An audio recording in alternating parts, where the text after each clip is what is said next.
مسلمانوں، تم پر اللہ کے رستے میں لڑنا فرض کر دیا گیا ہے، اور وہ تمہیں ناگوار تو ہوگا، مگر عجب نہیں کہ ایک چیز تم کو بری لگے اور وہ تمہارے حق میں بھلی ہو، اور عجب نہیں کہ ایک چیز تم کو بھلی لگے اور وہ تمہارے لیے مضر ہو، اور ان باتوں کو اللہ ہی بہتر جانتا ہے اور تم نہیں جانتے۔ اے پیغمبر، لوگ تم سے عزت والے مہینوں میں لڑائی کرنے کے بارے میں دریافت کرتے ہیں، کہہ دو کہ ان میں لڑنا بڑا گناہ ہے، اور اللہ کی راہ سے روکنا اور اس سے کفر کرنا اور مسجد حرام یعنی خانہ کعبہ میں جانے سے بند کرنا اور اہل مسجد کو اس میں سے نکال دینا جو یہ کفار کرتے ہیں، اللہ کے نزدیک اس سے بھی زیادہ گناہ ہے، اور فتنہ انگیزی خونریزی سے بھی بڑھ کر ہے، اور یہ لوگ ہمیشہ تم سے لڑتے رہیں گے، یہاں تک کہ اگر مقدور رکھیں تو تم کو تمہارے دین سے پھیر دیں، اور جو کوئی تم میں سے اپنے دین سے پھر کر کافر ہو جائے گا اور کافر ہی مرے گا تو ایسے لوگوں کے اعمال دنیا اور آخرت دونوں میں برباد ہو جائیں گے، اور یہی لوگ دوزخ میں جانے والے ہیں جس میں ہمیشہ رہیں گے۔ جو لوگ ایمان لائے اور اللہ کے لیے وطن چھوڑ گئے اور کفار سے جنگ کرتے رہے، وہی اللہ کی رحمت کے امیدوار ہیں، اور اللہ بخشنے والا ہے، رحمت کرنے والا ہے۔ اے پیغمبر، لوگ تم سے شراب اور جوئے کا حکم دریافت کرتے ہیں، کہہ دو کہ ان میں گناہ بڑے ہیں اور لوگوں کے لیے کچھ فائدے بھی ہیں، مگر ان کے گناہ فائدوں سے کہیں زیادہ ہیں، اور یہ بھی تم سے پوچھتے ہیں کہ اللہ کی راہ میں کون سا مال خرچ کریں، کہہ دو کہ جو ضرورت سے زیادہ ہو۔ اس طرح اللہ تمہارے لیے اپنے احکام کھول کھول کر بیان فرماتا ہے تاکہ تم سوچو، یعنی دنیا اور آخرت کی باتوں میں غور کرو۔ اور تم سے یتیموں کے بارے میں بھی دریافت کرتے ہیں، کہہ دو کہ ان کی حالت کی اصلاح بہت اچھا کام ہے، اور اگر تم ان سے مل جل کر رہنا یعنی خرچ اکٹھا رکھنا چاہو تو وہ تمہارے بھائی ہیں، اور اللہ خوب جانتا ہے کہ خرابی کرنے والا کون ہے اور اصلاح کرنے والا کون۔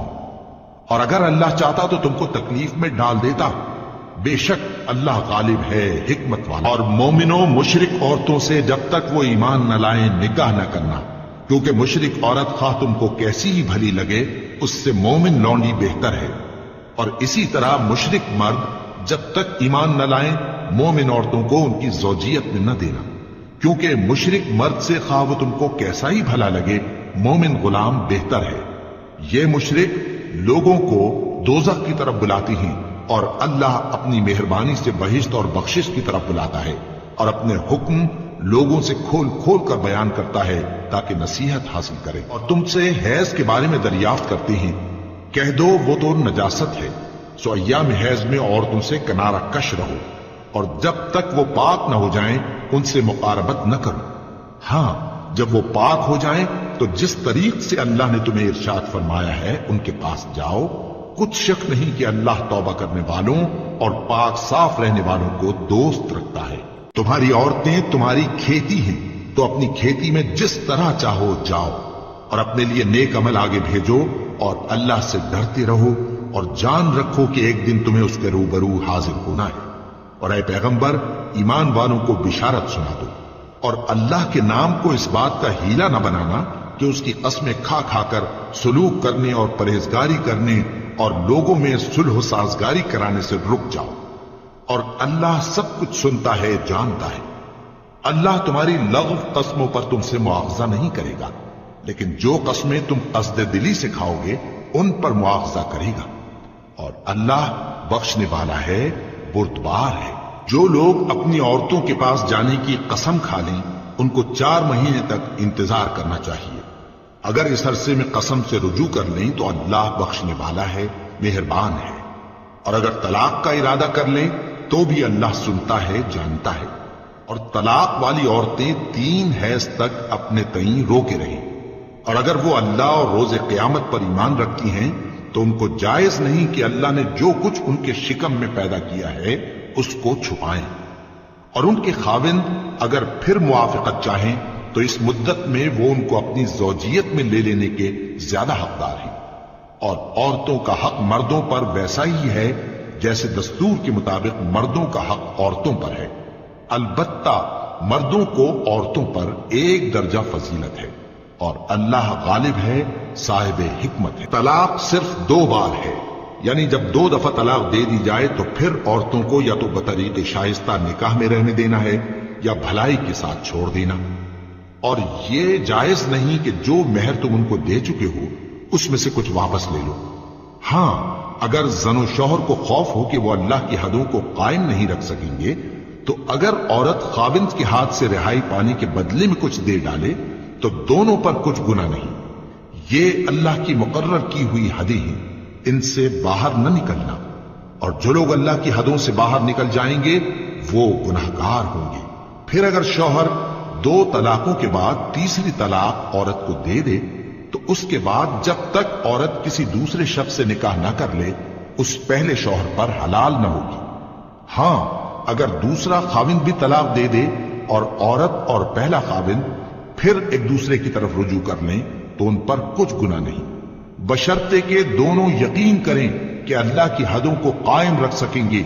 और ये अल्लाह की हदें हैं, इनको वो उन लोगों के लिए बयान फरमाता है जो इल्म रखते हैं। और जब तुम औरतों को 2 दफा तलाक दे चुको और उनकी इद्दत पूरी हो जाए तो उन्हें या तो हुस्न सुलूक से निकाह में रहने दो या बतरीक़े शाइस्ता रुखसत कर दो।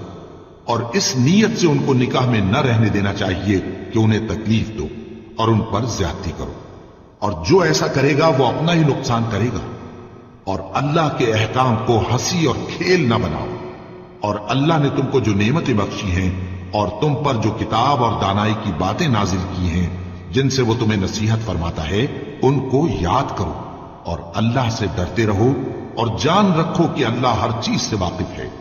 और जब तुम औरतों को तलाक दे चुको और उनकी इद्दत पूरी हो जाए तो उनको अपने शौहरों के साथ जब वो आपस में जायज तौर पर राजी हो जाएं, निकाह करने से मत रोको। इस हुक्म से उस शख्स को नसीहत की जाती है जो तुम में अल्लाह और रोज आखिर पर यकीन रखता है। ये तुम्हारे लिए निहायत खूब और बहुत पाकीज़गी की बात है। और अल्लाह जानता है और तुम नहीं जानते। और माएं अपने बच्चों को पूरे 2 साल दूध पिलाएं, ये हुक्म उस शख्स के लिए है जो पूरी मुद्दत तक दूध पिलवाना चाहे। और दूध पिलाने वाली माओं का खाना और कपड़ा दस्तूर के मुताबिक बाप के जिम्मे होगा। किसी शख्स को उसकी ताकत से ज्यादा तकलीफ नहीं दी जाती। तो याद रखो कि न तो मां को उसके बच्चे के सबब नुकसान पहुंचाया जाए और न बाप को उसकी औलाद की वजह से नुकसान पहुंचाया जाए। और इसी तरह नानो नफका बच्चे के वारिस के जिम्मे है। और अगर दोनों यानी मां बाप आपस की रजामंदी और सलाह से बच्चे का दूध छुड़ाना चाहें तो उन पर कुछ गुनाह नहीं। और अगर तुम अपनी औलाद को दूध पिलवाना चाहो तो तुम पर कुछ गुनाह नहीं, बशर्ते कि तुम दूध पिलाने वालियों को दस्तूर के मुताबिक उनका हक जो तुमने देना किया था दे दो। और अल्लाह से डरते रहो और जान रखो कि जो कुछ तुम करते हो अल्लाह उसको देख रहा है। जो लोग तुम में से मर जाएं और औरतें छोड़ जाएं तो वो औरतें 4 महीने और 10 दिन अपने आप को रोके रहें। और जब ये इद्दत पूरी कर चुके और अपने हक में पसंदीदा काम यानी निकाह कर लें तो तुम पर कुछ गुनाह नहीं। और अल्लाह तुम्हारे सब कामों से वाकिफ है। अगर तुम इशारे किनारे में औरतों को निकाह का पैगाम भेजो या निकाह की ख्वाहिश को अपने दिलों में मख्फी रखो तो तुम पर कुछ गुनाह नहीं। अल्लाह को मालूम है कि तुम उनसे निकाह का जिक्र करोगे, मगर अय्याम इद्दत में इसके सिवा के दस्तूर के मुताबिक कोई बात कह दो, पोशीदा तौर पर उनसे कौलो करार न करना। और जब तक इद्दत पूरी न हो ले निकाह का पुख्ता इरादा न करना। और जान रखो कि जो कुछ तुम्हारे दिलों में है अल्लाह को सब मालूम है। तो उससे डरते रहो और जान रखो कि अल्लाह बख्शने वाला है, हिल्म वाला है। और अगर तुम औरतों को उनके पास जाने या उनका मेहर मुकर्रर करने से पहले तलाक दे दो तो तुम पर कुछ गुनाह नहीं। हां, उनको दस्तूर के मुताबिक कुछ खर्च जरूर दो, यानी मकदूर वाला अपने मकदूर के मुताबिक दे और तंगदस्त अपनी हैसियत के मुताबिक। नेक लोगों पर यह एक तरह का हक है। और अगर तुम औरतों को उनके पास जाने से पहले तलाक दे दो लेकिन मेहर मुकर्रर कर चुके हो तो आधा मेहर देना होगा। हां, अगर औरतें मेहर बख्श दें या मर्द जिनके हाथ में अक़्द निकाह है अपना हक छोड़ दें और पूरा मेहर दे दें तो उनको इख्तियार है। और अगर तुम मर्द लोग ही अपना हक छोड़ दो तो ये परहेजगारी की बात है। और आपस में भलाई करने को फरामोश न करना। कुछ शक नहीं कि अल्लाह तुम्हारे सब कामों को देख रहा है। मुसलमानों, सब नमाजें खुसूसन बीच की नमाज यानी नमाज असर पूरे एहतिमाम के साथ अदा करते रहो और अल्लाह के आगे अदब से खड़े रहा करो। फिर अगर तुम खौफ की हालत में हो तो प्यादे या सवार जिस हाल में हो नमाज पढ़ लो। फिर जब अमन इत्मीनान हो जाए तो जिस तरीक से अल्लाह ने तुमको सिखाया है जो तुम पहले नहीं जानते थे, अल्लाह को याद करो। और जो लोग तुम में से मर जाएं और औरतें छोड़ जाएं, वो अपनी औरतों के हक में वसीयत कर जाएं कि उनको 1 साल तक खर्च दिया जाए और घर से न निकाली जाए। हां, अगर वो खुद घर से चली जाएं और अपने हक में पसंदीदा काम यानी निकाह कर लें तो तुम पर कुछ गुनाह नहीं। और अल्लाह जबरदस्त है, हिकमत वाला है।